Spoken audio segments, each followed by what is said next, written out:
Live 5 investigates disturbing allegations of abuse, neglect, and lack of security in South Carolina's Juvenile Justice Department.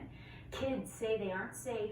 Corrections officers say they're short-staffed. Lawmakers scrambling now to make changes, and as Carter Coyle shows us, our local DJJ facility, no exception to these problems. For kids who end up in the state juvenile justice system in our area, this is where their journey would start, at the Coastal Evaluation Center in Ridgeville. And this center serves 16 counties in the Low Country. These facilities are not for punishment. They're supposed to help children get better. They're supposed to rehabilitate them. It really becomes, what I call like Shawshank for children in these places.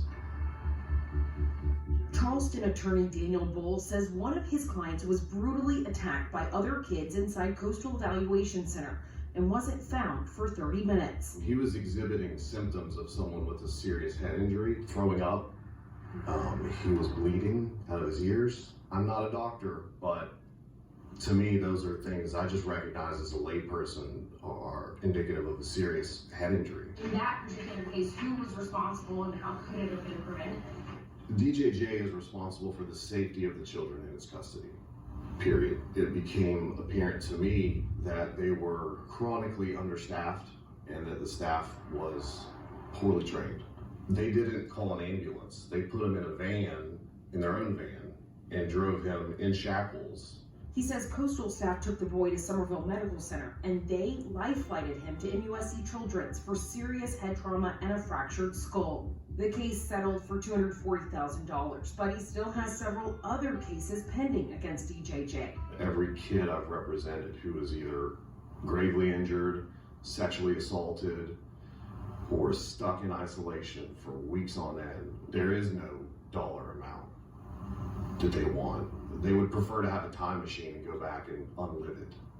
The Coastal Center here is just a small piece of a much bigger puzzle of juvenile justice in South Carolina. Kids could be here up to 45 days, but then they head to Columbia, to the Broad River facility. That's where we talk to lawmakers about problems in the system overall. I volunteered at the Department of Juvenile Justice for 10 years before I became a senator.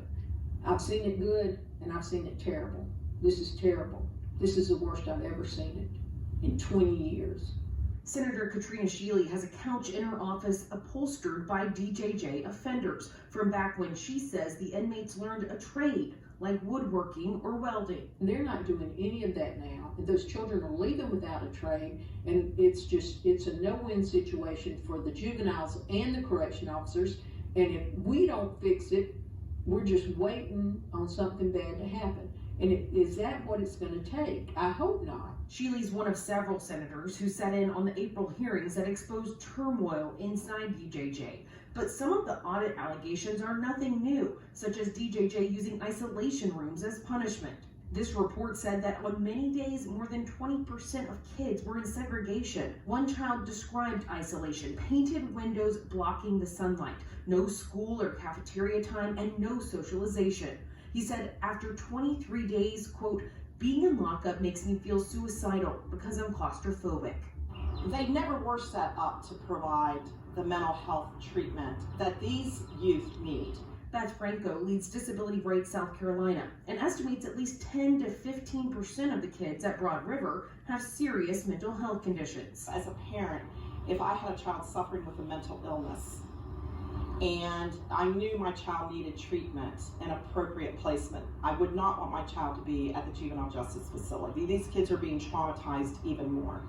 They are pushing for DJJ and the Department of Mental Health to create a no-reject, secure psychiatric facility for the mentally ill children in the system. In another first-hand account in this report, a girl was serving time for petty larceny. She said, quote, "It was horrible. I was sexually assaulted by another juvenile. It feels like I'm being treated like an animal and a slave." This week, state senators voted no confidence in DJJ Director Freddie Pugh, a message demanding Governor Henry McMaster appoint someone new. I'm crying like a big baby. I miss Miss Means. I'm sick of prison. I just can't take it. As Shealy flipped through letters from DJJ kids she's met over the years, she said her hope is that immediate changes can balance compassion for the kids with discipline they need. It's not any better. It's not going to get any better until they make some changes at the top. For Live 5 Investigates, I'm Carter Coyle. Senator Shealy says that they're working on getting raises for those correctional officers. During legislative hearings, officers said they were overworked, underpaid, and often blamed for problems that were out of their control. If you have a story that needs investigation, call 843-40